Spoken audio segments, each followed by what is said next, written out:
పాతకా 30 పాతకా 30. ఏం ఉత్సాహం అండి? పనికిమాలిన ఉత్సాహం ఎక్కువ ఉండదు కదా, తెలివి తక్కువ ఉత్సాహం పనికిరాదు కదా. ఇదే కొంప ఊచుకున్నది మనం.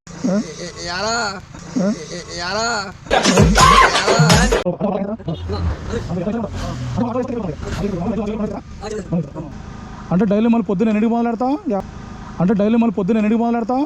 చిటికలే పొద్దున 10 వద్దన్న.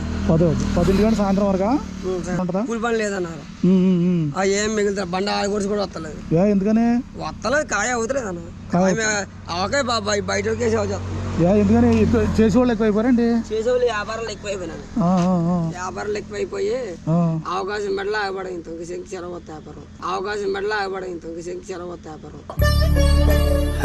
సరే తరలే తగ్గించేస్తాం. ఎంతగానో తగ్గించేస్తాం. ఎంతగానో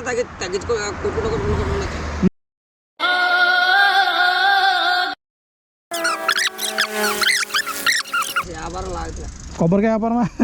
అంటే ఇందాక 2-3 అడిగితే కొంతమంది ఏమో బాగుందన్నారు, కొంతమంది ఏమో అలా చెప్తున్నారు.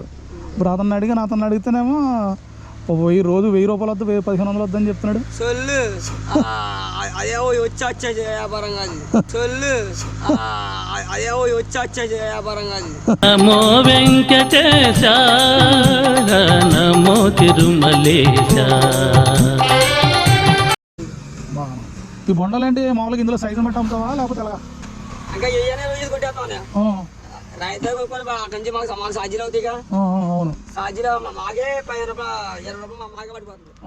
రూపాయి కొట్టుబడింది. అదే ఇప్పుడు మనకి బొండం మూవింగ్ ఉందనుకో, మూమెంట్ ఉందనుకో వెళ్ళిపోద్ది, లేకపోతే అయినా తాగిపోద్ది.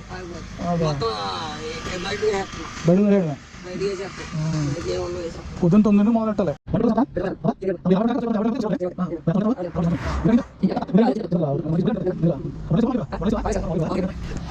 సబ్స్క్రైబ్